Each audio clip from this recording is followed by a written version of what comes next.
This is Matthew from the Windows Club.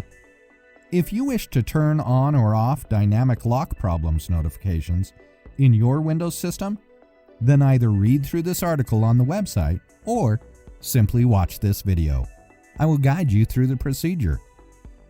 Search for Windows Security in the Windows search bar and select the option which appears in the menu to open the Windows Security window.